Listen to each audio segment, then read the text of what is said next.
नमस्कार दोस्तों, हमारे चैनल पर आपका हार्दिक स्वागत है। आज हम एक बहुत ही महत्वपूर्ण और प्रासंगिक विषय पर चर्चा करेंगे। आधुनिक पेशेवरों के लिए भगवद गीता से प्राप्त व्यावहारिक सलाह। ये वीडियो विशेष रूप से उन लोगों के लिए है जो अपने करियर में तनाव, नेतृत्व और कार्य जीवन संतुलन जैसी चुनौतियों का सामना कर रहे हैं। तो चलिए जानते हैं कि भगवद गीता कैसे हमारी आधुनिक समस्याओं का समाधान कर सकती है। प्रस्तावना: भगवद गीता एक अद्वितीय ग्रंथ है जो न केवल आध्यात्मिक ज्ञान प्रदान करता है, बल्कि हमें हमारे दैनिक जीवन की समस्याओं का समाधान भी बताता है। ये ग्रंथ विशेष रूप से आज के पेशेवरों के लिए अत्यंत प्रासंगिक है।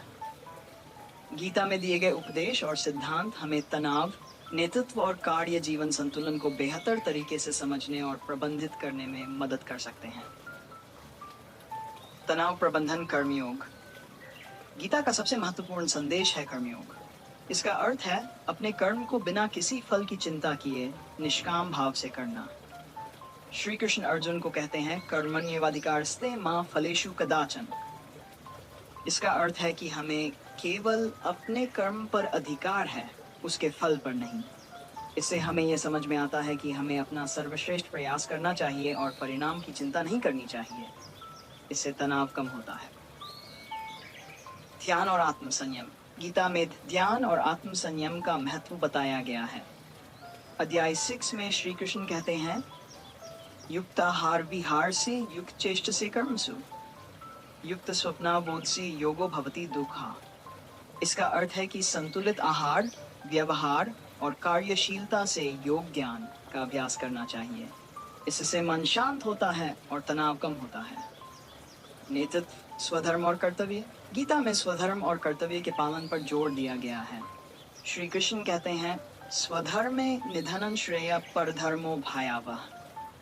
इसका अर्थ है कि अपने धर्म कर्तव्य में मरना भी श्रेष्ठ है। परधर्म अन्य का कर्तव्य भयावह है। एक अच्छे नेता को अपने कर्तव्यों का पालन करना चाहिए और दूसरों को भी उनके कर्तव्यों का पालन करने के लिए प्रेरित करना चाहिए। अहंकार और अहंकार का त्याग। एक सच्चे नेता को अहंकार से मुक्त होना चाहिए। गीता में कहा गया है मद्भावो न मत्कर्म कृतु केनचित। इसका अर्थ है कि मेरा कर्म करने वाला, मुझसे प्रेम करने वाला कभी भी अहंकार नहीं करता। एक सच्चा नेता अपनी टीम के साथ मिलकर काम करता है और सफलता का श्रेय सभी को देता है। कार्य जीवन संतुलन। स्थिर प्रज्ञ। गीता में स्थिर प्रज्ञ का महत्व बताया गया है। स्थिर प्रज्ञ का अर्थ है जिसका मन स्थिर और शांत है। श्री कृष्ण कहते हैं दुखेषु अनुद्विग्नम्ना सुखेषु विगस्पि। इसका अर्थ है कि दुखों में जिसका मन विचलित नहीं होता और सुखों में जिसकी स्पृहा समाप्त हो गई है, वही स्थिर प्रज्ञ है। कार्य जीवन संतुलन के लिए मन की स्थिरता और संतुलन आवश्यक है। योग और अभ्यास। गीता में योग और अभ्यास का महत्व बताया गया है। योग का अर्थ है मन और शरीर का संतुलन। श्री कृष्ण कहते हैं साधयेत् ध्यान योगेन ब्रह्मभूत कर्मणम। इसका अर्थ है कि ध्यान और योग के अभ्यास से ब्रह्मभूत आध्यात्मिक स्थिति प्राप्त की जा सकती है। कार्य जीवन संतुलन के लिए नियमित योग और ध्यान का अभ्यास करना चाहिए। निष्कर्ष तो दोस्तों, भगवद गीता से हमें कई महत्वपूर्ण और व्यावहारिक सलाह मिलती हैं जो हमें तनाव, नेतृत्व और कार्य जीवन संतुलन में मदद कर सकती हैं। गीता का ज्ञान समयातीत है और यह हमें हमारे दैनिक जीवन की चुनौतियों का सामना करने की शक्ति प्रदान करता है। यत्र योगेश्वर कृष्णो यत्र पार्थो धनुर्धर तत्र श्रीर्विजयो भूति ध्रुवा नीतिर्मतिर्मम।